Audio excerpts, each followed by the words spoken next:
My driver. All right, okay.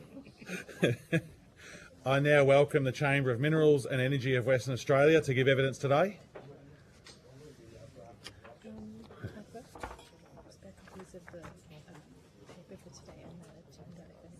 Oh, geez, thank you very much. Thank you.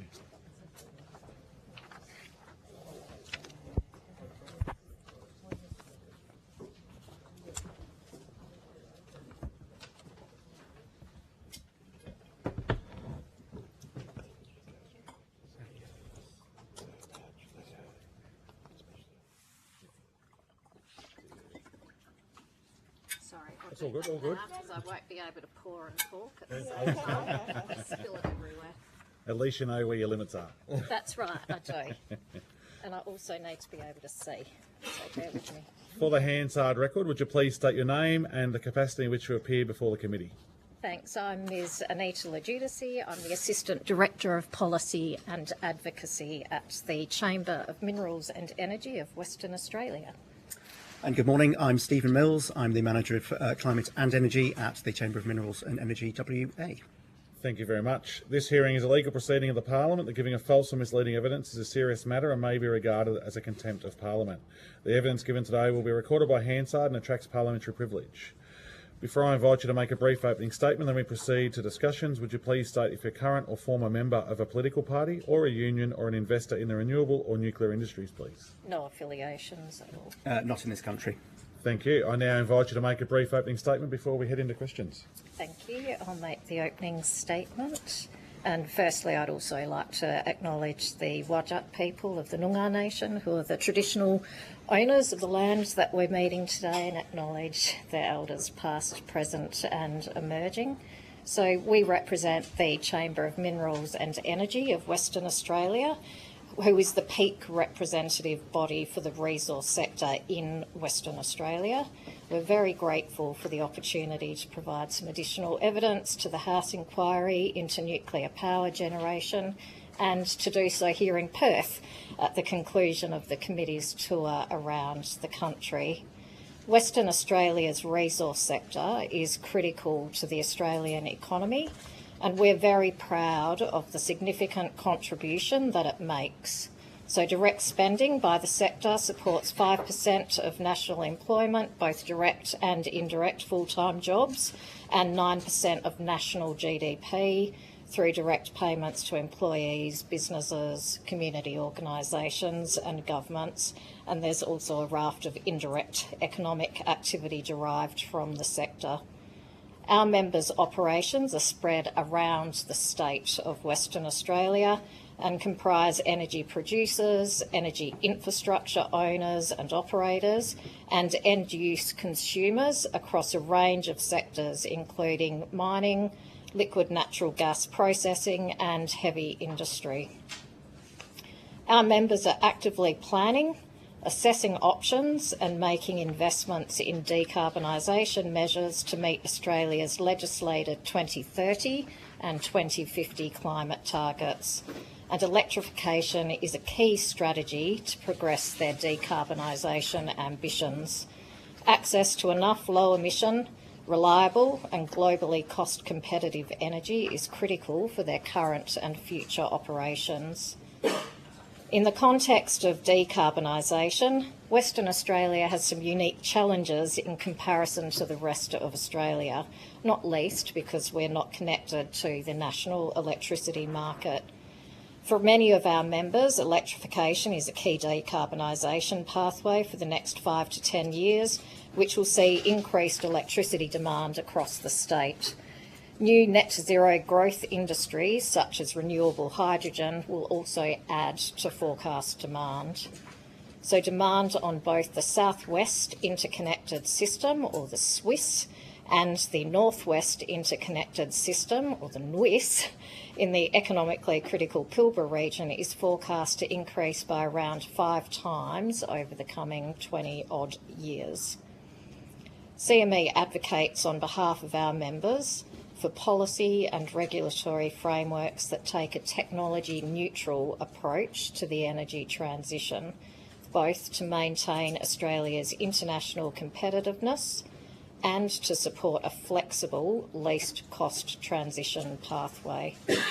To meet Australia's climate targets in the 2030s, we consider that it will be crucial to maintain and possibly accelerate the deployment of firmed renewable power over the remainder of the 2020s and through the 2030s to enable the decarbonisation of existing operations and also unlock future growth. At the same time, we support an evidence-based discussion at federal and state level around the potential role for all low-emission electricity generation options, including for nuclear power, as part of designing a globally cost-competitive, reliable and decarbonised electricity system over the period to 2050 and beyond. All generation technologies need to be assessed holistically against the same criteria, including considering demand and supply matching, emissions, full life cycle costs, so that's the cost of building, operating and decommissioning, safety, community acceptance, waste and delivery timeframes. A stable, strategic and market-led approach to energy planning over the long term will be key to supporting a competitive investment climate in energy infrastructure, as well as expanded and new electricity-intensive industries. On the subject of uranium mining, CME does not support bans on mining activity as a regulatory mechanism, which for uranium specifically is the de facto case here in Western Australia. Regardless of whether nuclear power generation is adopted as a generation technology in Australia, we know other countries are expanding their nuclear power capacity, and if the state moratorium were lifted, WA could supply uranium to support global decarbonisation, whilst also creating value-adding jobs, along with associated royalties and taxes here in the state of Western Australia. So in conclusion, the resources sector in Western Australia has the opportunity to thrive through the energy transition, but we do need to ensure that there is an evidence-based discussion on the role that all low-emission technologies can play to deliver low emissions, reliable and globally cost-competitive electricity here in WA means continuing to invest in renewable generation firmed by gas generation capacity in the short to medium term, but at the same time we support an evidence-based conversation on the role that all low-emission generation options could play in WA's generation mix to 2050 and beyond, including nuclear. All low-emission generation technologies need to be assessed holistically, considering demand and supply matching, full life cycle costs, safety, community acceptance, waste and delivery timeframes. And we need to strive to secure investment in the sector and the economy more widely. And our members overall need stable policy and regulatory frameworks and clear decarbonisation pathways from governments. Thank you. Thank you very much, and I'll go to Mr Kennedy first. Does the WA mining sector have concerns about the current government's energy plan, relying on 96% renewables in 2050? And what could some of the outcomes be for your sector if that plan goes wrong? So the WA mining industry is supportive of a technology-neutral approach to the energy transition more broadly. So we know from the Swiss demand forecast that was developed by the Western Australian government that forecast demand throughout the transition is forecast to increase by roughly 5 times to the early 2040s. Beyond that, there's been no demand assessment out to 2050 or beyond.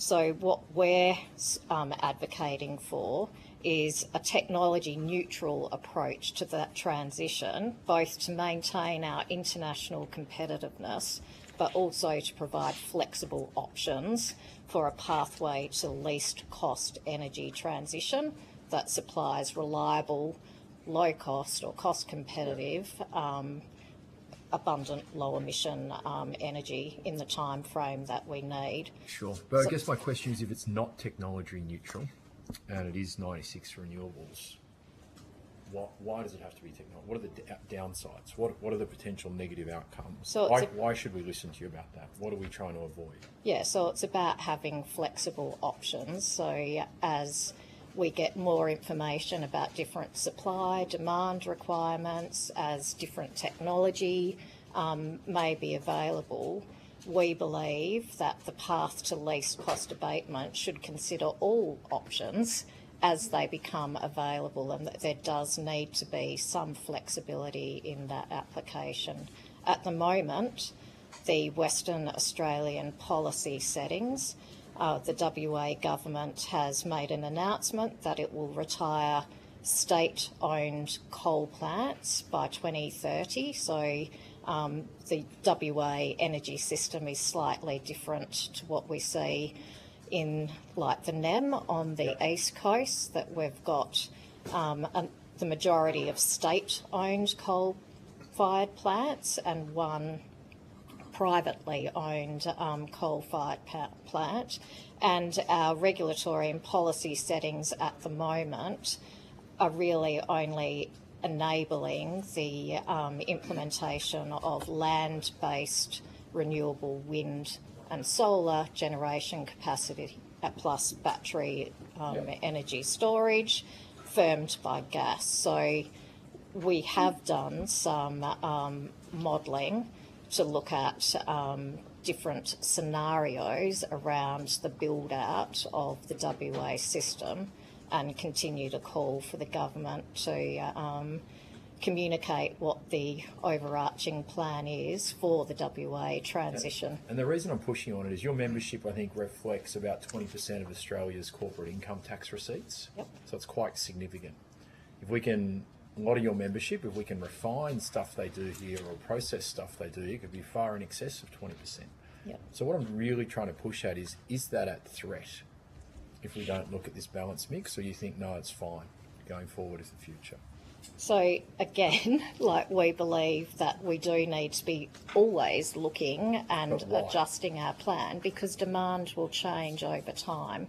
Yeah. So at the moment, the West Australian government has conducted, with input from industry and a range of other stakeholders, what they call a Southwest Interconnected System Demand Assessment, which is just for the grid in the southwest of the state. So for Perth, Peel, down south and out to the goldfields. WA is a geographically diverse state. It's a large land mass. There's a few private operators that have built and operate some generation assets in the northwest of the state, which the government is looking at combining to be like a common use interconnected system. It's not quite an interconnected system at the moment. And then in the middle, there's a lot of other areas that are supplying their own power. The Swiss demand assessment that the government published a couple of years ago was looking at forecast demand to about 2042.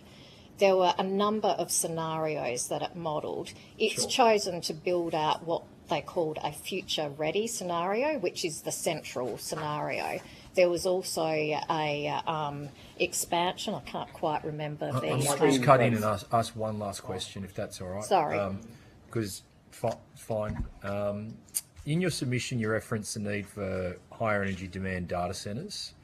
Can you talk about the energy requirements of data centres in Australia, and whether you think that's suitable to be met by a renewable grid? So the reference to AI data centres in our sub was similar to the point that I was just trying to make, that demand is going to change over time. So at the moment, we've forecast as a state what our demand profile could look like under a number of scenarios to 2042. If you then add in different demand from new technologies like AI, data centres, the development of other energy intensive industries, that demand profile will change over time. And it's for that reason that we need to be open to readjusting our system design and the generation mix to account for increased demand from new energy intensive industries that may choose to invest and operate in Western Australia. Thank you, Mr. Kennedy. Ms. Mascaronis. Thank you so much for your evidence today. I'll have a go.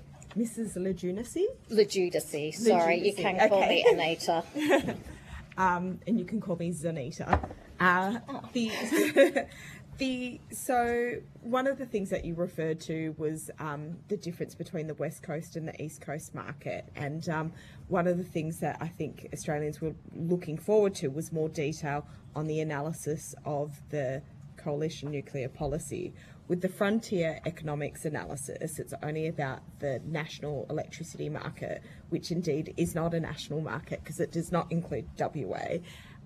Were you hoping for more information from that analysis to understand it from a West Australian perspective?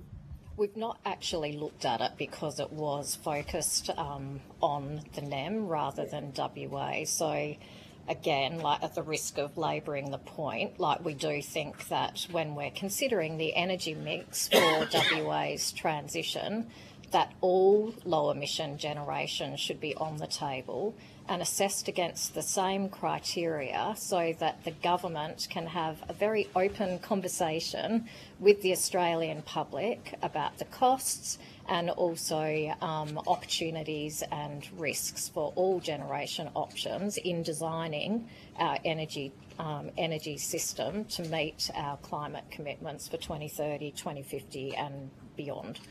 And if we can just build on that, we're not aware of any analysis on the for WA, whether that be for the Southwest Interconnected System or the Northwest Interconnected System, in terms of the role that nuclear could or should play. What we do think is that the federal ban should be lifted, which would allow proponents, developers to carry out that modelling. They're not able to do that with a federal ban in place, making it illegal. Just quickly on your members, do you have a sense of the electricity loads of your members and who's connected to the Swiss versus the NIS versus who has their own power stations? Because I understand that many mines across Western Australia do not connect to any grid at all. Yeah, so I think with the Swiss, our members were roughly 60% of the forecast demand.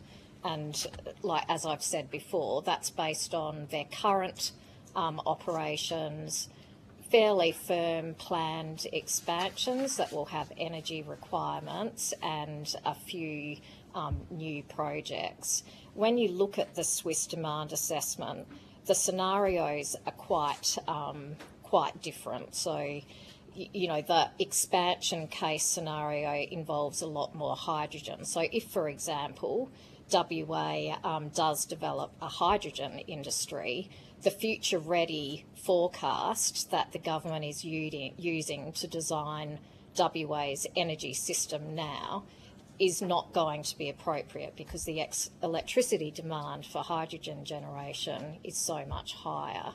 So again, like we do need to be fairly flexible and open to adjusting design based on demand so that we can capture opportunities to diversify our economy.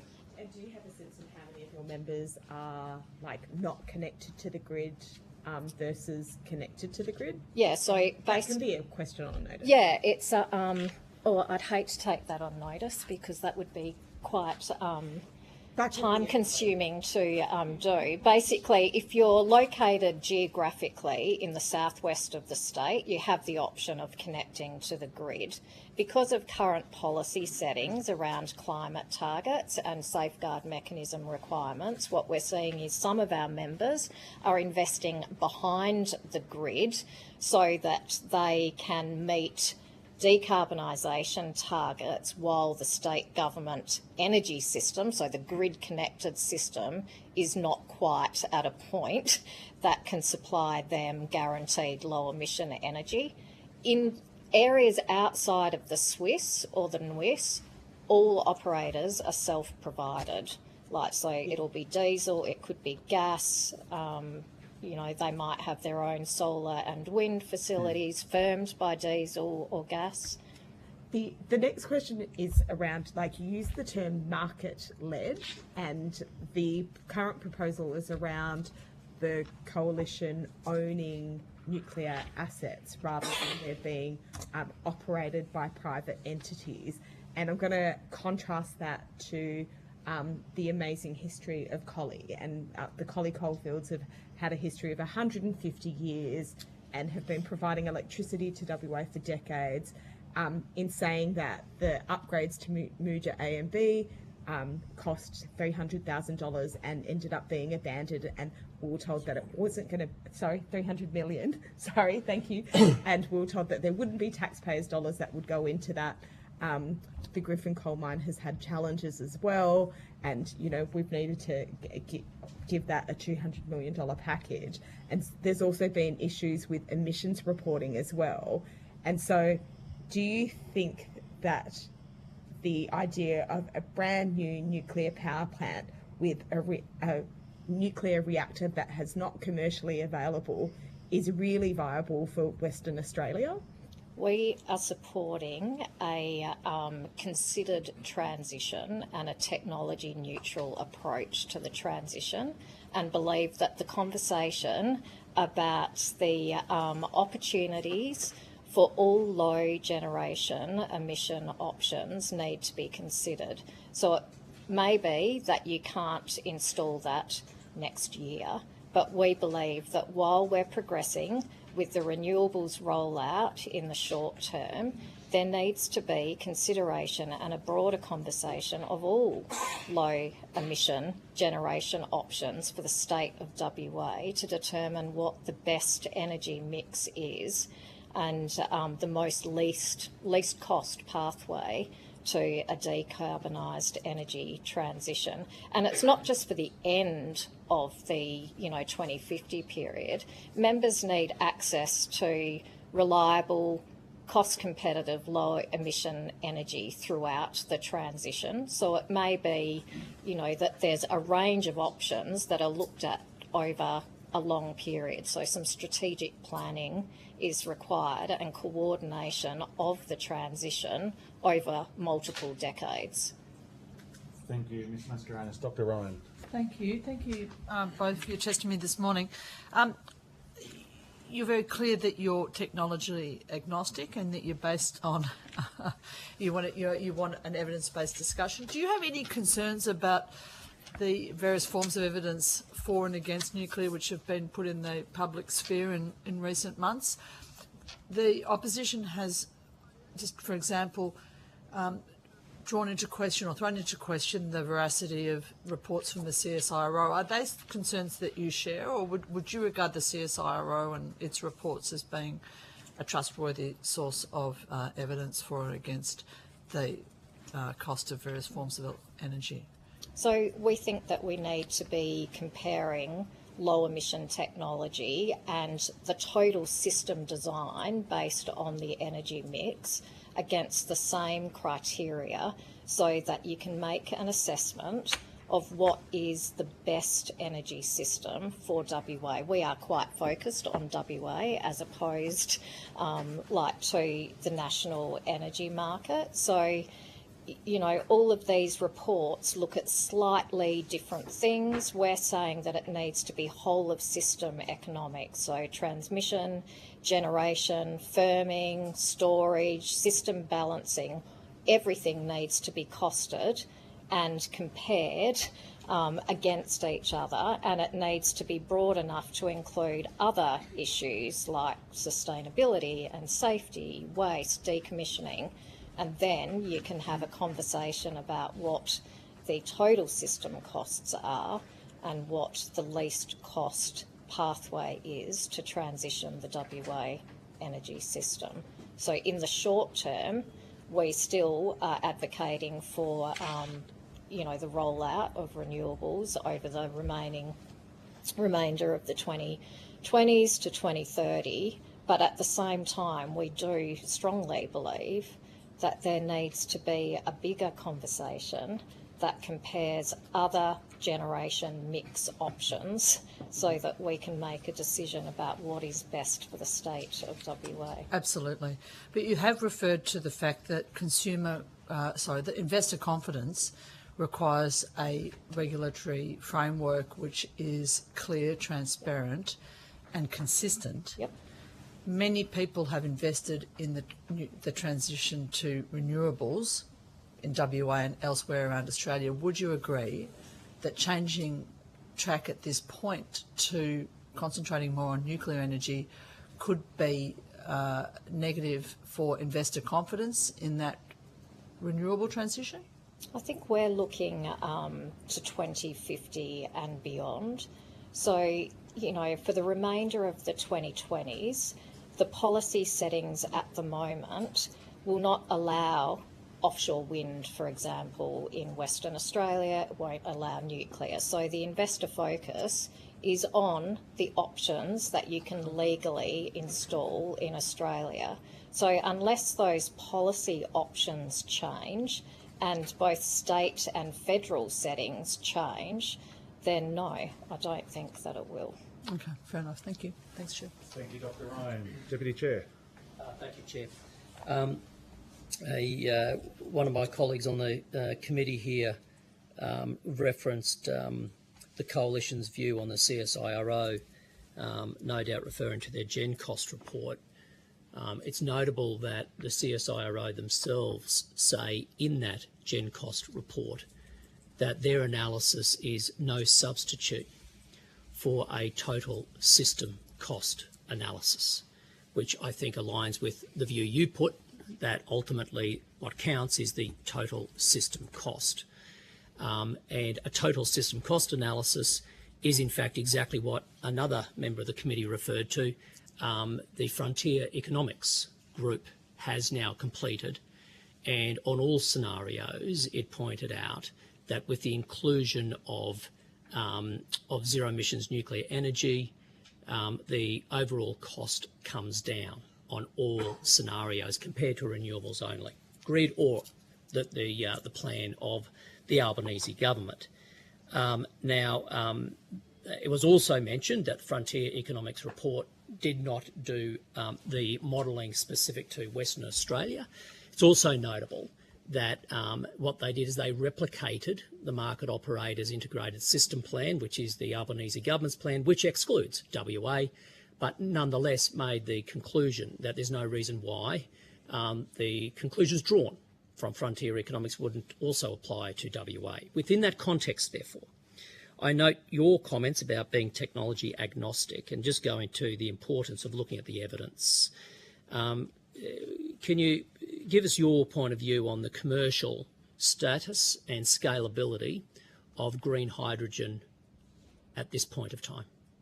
Green hydrogen, yep. So as in from renewable. Correct. So there's a range of definitions of what green hydrogen is. So when you say green hydrogen, wind and solar. Yep. So 100% renewable generated Correct. wind and solar.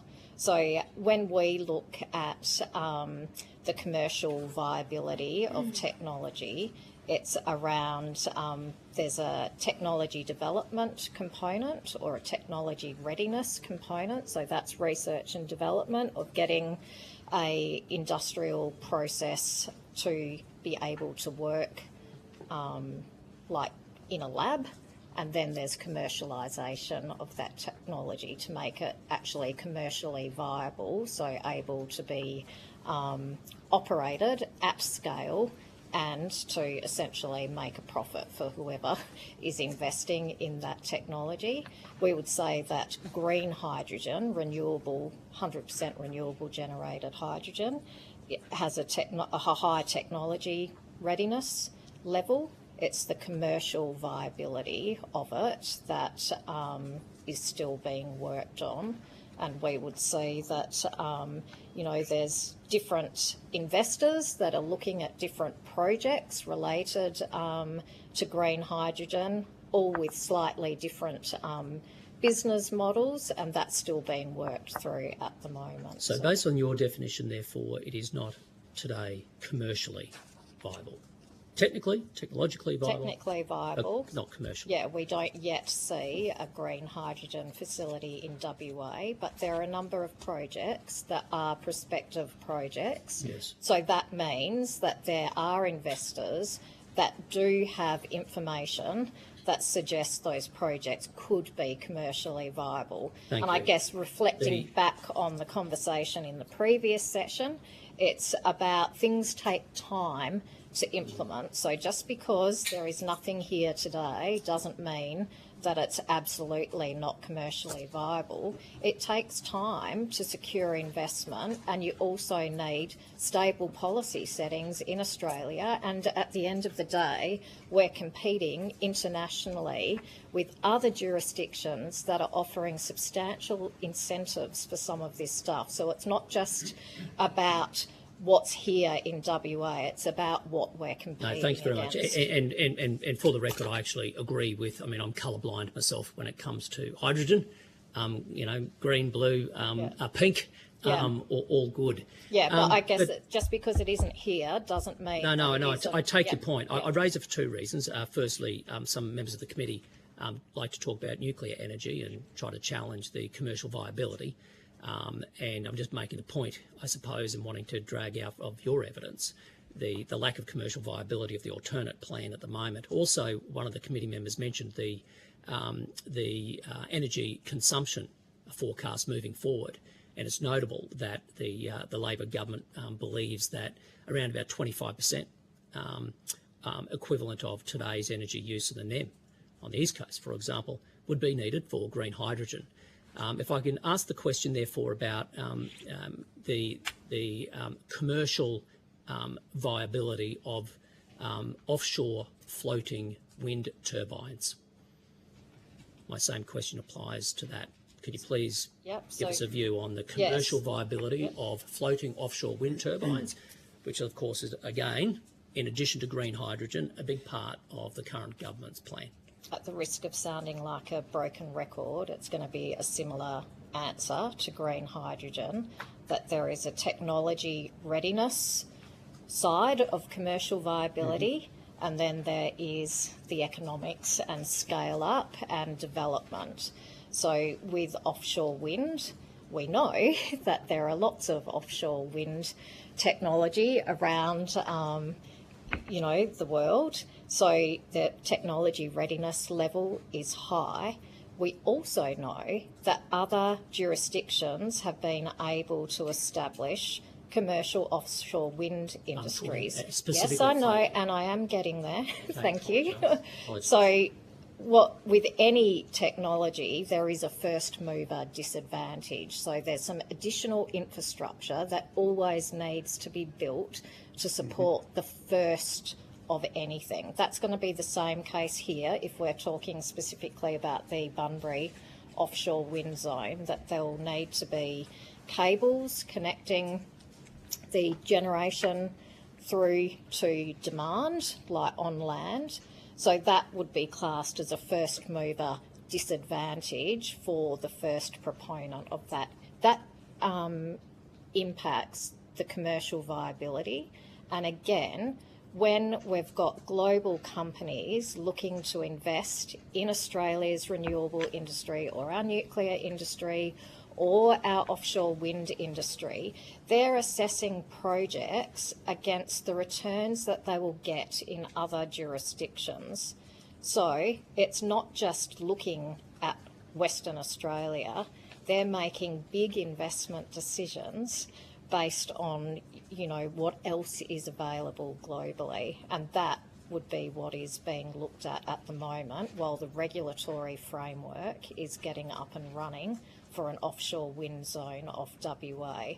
So at the moment, we don't actually have the regulations to support offshore wind in Western Australia. So we've not had conversations with people yet about how commercially viable offshore wind is.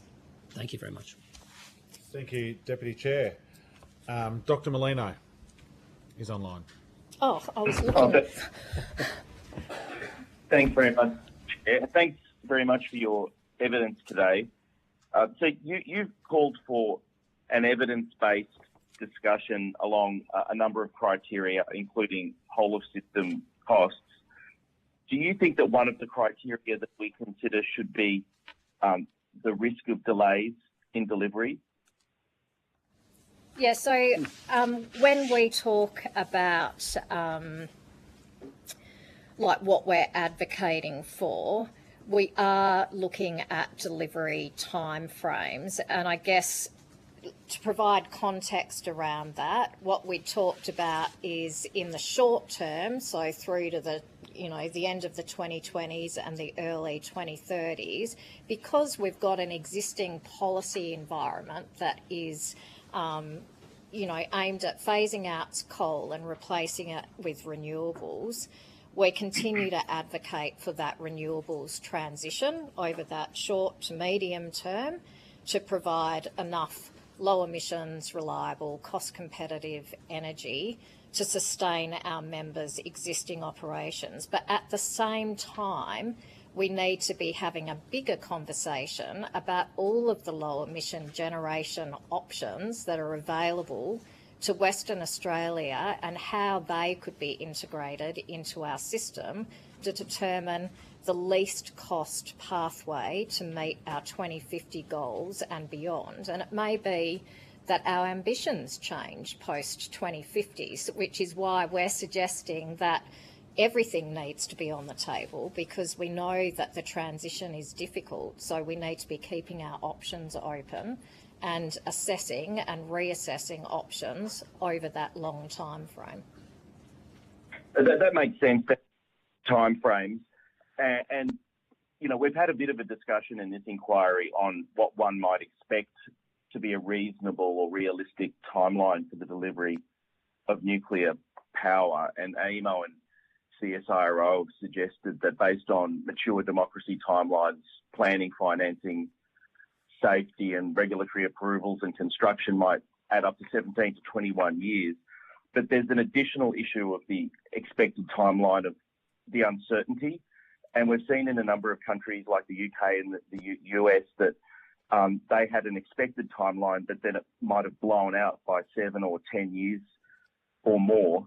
And I'm just wondering what you would say the consequences might be for an economy like WA if there was a major plant put into the schedule, but then its delivery blew out unexpectedly by 7 or 10 years. What would the consequences be for the overall economy and for industry? So we are not experts in nuclear generation technology implementation, but more generally, it's the same with any large infrastructure project. So there's a range of things that are included in a project delivery schedule. And one of the key things you've mentioned is like permitting and approvals. So, these are like the energy transition is of immense significance to Western Australia and Australia. So I guess we would hope that there are adequate project management tools being used to actually streamline the implementation of these big infrastructure builds that are required for the transition. And it wouldn't be just, restricted to nuclear power. It's the same for the renewables build-out. There's a massive build-out of transmission infrastructure that's required in WA. So just for the Swiss, they're predicting 4,000 kilometres of new transmission infrastructure. So what we're calling for our state government, because we are a state-based chamber, is a clear, coordinated plan to the energy transition that's costed, it's communicated to the public, and that there is appropriate project management to constrain those delays. Now, just final question. So if you could show that one form of energy was more subject to uncertainty and delays than another, that would be a relevant consideration. I don't think anyone's got that information. I just don't have a position on that. Sorry, it's like it's not something we've looked at. Not our area of expertise. Thank you, Dr. Molino. Mr. Burnell, just one question. Thank you, Chair, and thank you both for providing evidence today. I'm interested to get your thoughts on the importance of the rewiring the nation for specifically for WA. If you could speak to that. Yeah, so under the current policy settings, we are looking at a transition that involves the build-out of land-based solar and wind generation technology backed by battery energy storage and gas peaking plants for firming, plus a significant build-out of transmission infrastructure. We know that that is a massive capital investment. It's an upfront capital cost, so we absolutely support initiatives that are helping with the upfront cost of the infrastructure build-out. We have done some work with our members on looking at, how that would be paid back over time, and members would generally favour a user pays model rather than, industry subsidising the cost of the entire build-out, so a model where both government and industry are paying for that infrastructure to be built, but certainly support rewiring the nation. Okay, thank you. Thank you, Mr. Burnell, and thank you for your time today, guys. If you've been asked to